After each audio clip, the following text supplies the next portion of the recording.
Fala galera, belezinha? Depois de fazer um vídeo bem polêmico aqui, né, perguntando por que o Flamengo não consegue ser um Corinthians, se você quiser saber um pouquinho mais, é só clicar aqui em cima. Eu tô de volta com mais um capítulo da série Clássicos pelo Mundo. E agora pra falar mais uma vez sobre futebol brasileiro.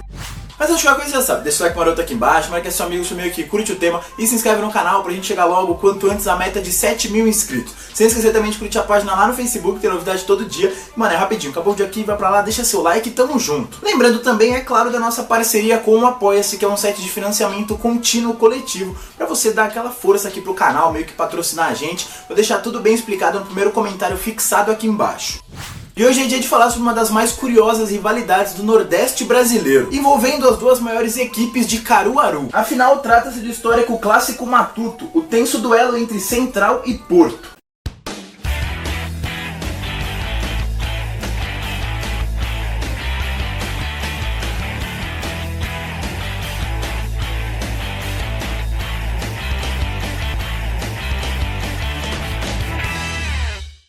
E eu tô aqui no clima de La Casa de Papel pra falar sobre o Clássico Matuto. E não tem nada a ver com o clássico mesmo, é que daqui a pouco eu vou pra uma festa, eu tô atrasado, então eu já tô gravando o vídeo pronto, porque senão vou chegar fora de horário lá.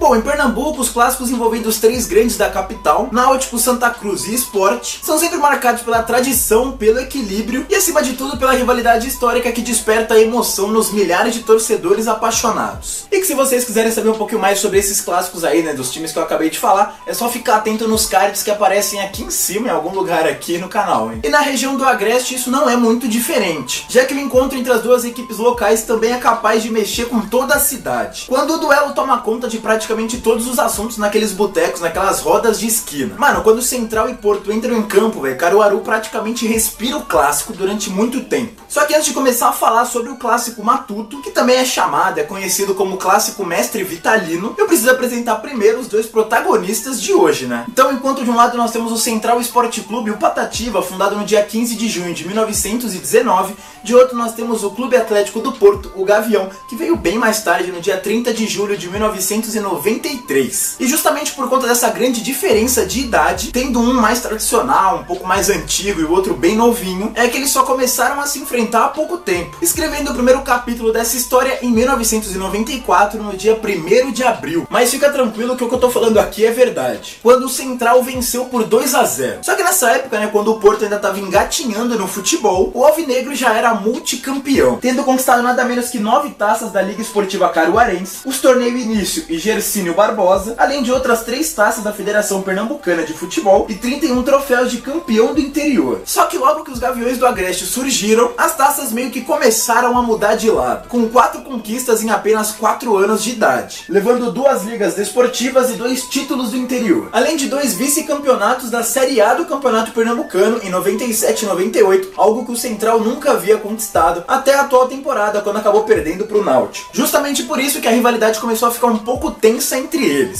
sendo que ela piorou ainda mais em 1999, quando eles decidiram a primeira e até então única final da história do duelo, que terminou com a Taça do Porto. E de lá pra cá as equipes protagonizaram partidas interessantes, como os 2 encontros da Série C do ano 2000, quando o Central venceu por 1-0 e depois empatou sem gols. Teve também o ano de 2001, que foi bem marcante, já que o Alvinegro foi campeão da Copa Pernambuco, né, meio que se vingando de 99, só que dessa vez não foi sobre o Porto, e sim sobre o Decisão Futebol Clube. Depois disso também veio a goleada do Central por 3-0 no Pernambucano de 2004, o troco do Porto 2 temporadas depois, vencendo por 2-0.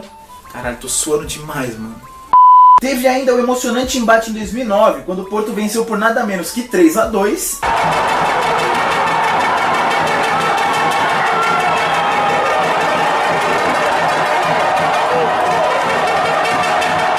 Sendo que 2 anos mais tarde esse placar se repetiu, só que agora com vitória do Central em mais um duelo bem movimentado. Pênalti decretando a virada.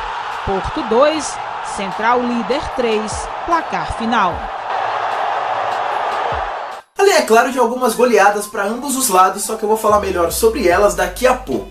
Fato é que o Clássico Matuto é bem especial e bem curioso, principalmente para os moradores de Caruaru. Afinal, ele, assim como todos os outros clássicos, possuem dados interessantes, como a soberania do Porto logo no início dessa rivalidade, obtendo a sua maior sequência de vitórias na história do clássico, o que aconteceu lá entre o meio e o fim da década de 90. E depois com o Central dando troco, além de ultrapassar o rival nos confrontos diretos, obtendo a sua maior sequência já na atual década. Sendo que o mais curioso é que, ao contrário dos outros clássicos que já falei aqui no canal, que existem aí pelo mundo, os encontros entre esses dois clubes são marcados mesmo pela paz e o clima de harmonia entre as torcidas, que chegam até a assistir os jogos da arquibancada juntos, um do lado do outro, sem nenhuma divisão ou atos de violência. E por falar em torcida, embora a do Alvinegro seja maior, é notável o crescimento no número de torcedores do Gavião com o passar dos anos. Mas infelizmente esse clássico não acontece desde 2016, quando no último encontro entre a dupla eles acabaram empatando sem gols e sem muita emoção, já que ao final do estadual daquele ano o Porto acabou sendo rebaixado depois de 13 anos na elite e permanece até hoje na Série A2 do Campeonato Pernambucano.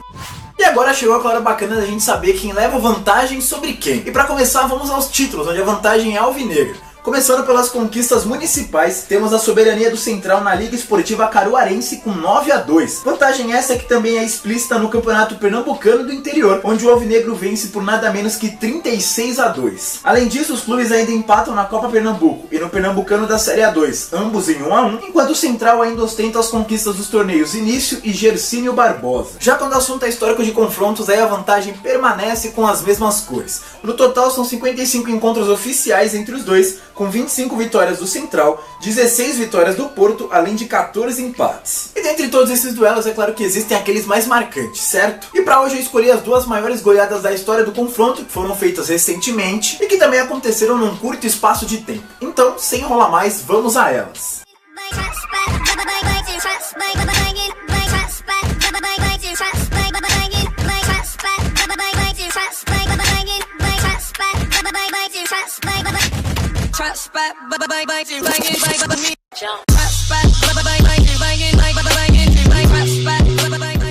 E o primeiro jogo marcante de hoje é o da goleada do Porto sobre o Central fora de casa, na reta final da primeira fase do Campeonato Pernambucano de 2011, onde o Gavião do Agreste conseguiu complicar a vida do maior rival com a ajuda de um paulista pernambucano. Calma que você vai entender assistindo o vídeo. Afinal, logo que a bola rolou, aos 5 minutos, Paulista, o atacante da equipe, já foi derrubado na área e converteu a penalidade. Paulista bateu lá no cantinho do goleiro Sérvulo, fez 1-0 pro time do Porto no Clássico Matuto, lá em Caruaru. Depois, já aos 27, Paulista fez esse golaço de fora da área e ampliou para os visitantes. Paulista chutou de fora da área para fazer 2-0 pro Porto. Boa vantagem pro time já no primeiro tempo, abrindo 2 gols aí de vantagem. Sendo que no segundo tempo o show do atacante continuou, agora passando por todo mundo meio que aos trancos e barrancos, marcando seu terceiro tento na partida. 3-0, 3 gols de Paulista. Não é mole não, hein? Um clássico o cara fazer 3 gols. E se você tá pensando que parou por aí, ele deixou o melhor justamente pro final, marcando seu 4º gol no clássico e decretando a vitória do Porto, fora de casa por 4-0. Wagner Rosa, e esse foi o mais bonito, não foi não, Wagner? Olha que chutaço. Lá na gaveta, como a gente fala no futebol, no ângulo do goleiro Sérvulo, 4. Na sequência, o Porto ficou em terceiro na tabela de classificação e foi pro mata-mata, onde acabou sendo eliminado na semifinal pro Santa Cruz, que seria campeão em cima do Sport. Enquanto o Central ficou de fora por alguns pontinhos em 5º lugar. Já o segundo jogo marcante de hoje é o do troco do Central, que veio até que rápido, já na temporada seguinte, também pela primeira fase do Campeonato Pernambucano. E olha que foi logo na terceira rodada, dando alguns indícios aí de que a temporada seria boa, mas pena que ficou só nos indícios mesmo. Mas pelo menos nesse jogo o Alvinegro deixou seu torcedor bastante contente, sendo que para isso contou com a ajuda de um tal de Pimenta. Afinal, quando a bola rolou, só deu Central, que abriu o placar com Lenilson logo aos 3 minutos, após passe de Pimenta. Do Central. Olha aí a jogada, o Lenilson completou. E depois conseguiu ampliar ainda na primeira etapa, aos 17, agora com o próprio Pimenta. Conseguiu fazer o segundo, adivinha quem? Pimenta. Já no segundo tempo, a Patativa continuou infernizando a defesa rival e com o show do camisa 11, que marcou o terceiro do clube alvinegro, o seu segundo no duelo. Sendo que antes do fim, Pimenta, o nome do jogo, ainda serviu o Elton, que fechou o placar em 4-0. Ó, troca de passes. A bola vai ser rolada aí na esquerda pro Pimenta. Ele cruzou e Elton fez 4-0 para o time do Central. Bela jogada essa. Bela jogada e... Só que é claro que o marcador poderia ter sido alterado nos minutos finais, mas Helder não deixou, pegando a penalidade do Porto. Dessa vez nenhum dos dois conseguiu avançar de fase, né, se classificar para o mata-mata. Mas como eu disse, pelo menos o Central conseguiu escapar do rebaixamento. E ainda impediu o maior rival de disputar a Série D daquele ano, em 2012. Já que o Porto terminou em sétimo e até o sexto garantia a classificação para a quarta divisão nacional. Aí deu Santa Cruz de novo no campeonato da Série A e tal, né, mais uma vez sobre o esporte. Bom galera, por hoje é isso, espero que vocês tenham gostado, eu espero mesmo, porque mano, já tô atrasado pro aniversário, tô suando aqui, então né, dá aquela moralzinha. Então pra gente já ir acelerando, né, como é de praxe aqui no final, eu vou deixar a playlist dos clássicos pelo mundo, pra você assistir aquele capítulo que não deu tempo de ver, aquela que você gostou bastante, quer mostrar pra todo mundo. Só lembrando que amanhã já tem vídeo novo, outros esportes pra gente dar aquela variada. Quarta-feira é dia de vídeo esportivo, é top 5, é drama do futebol, é algum vídeo com tema atual e tal. Quinta-feira a saudosa playlist do TBT, o Throwback Thursday, pra gente relembrar os grandes momentos da história do futebol mundial. E aí sexta-feira é o Fera Alviverde em parceria com o Esporte Fera do Estadão pra falar sobre o Palmeiras. Sendo que no próximo domingo eu já tô de volta com mais uma rivalidade pra gente curtir, já entrando no clima da Copa do Mundo, né, quem sabe. Se inscreve no canal e é nóis.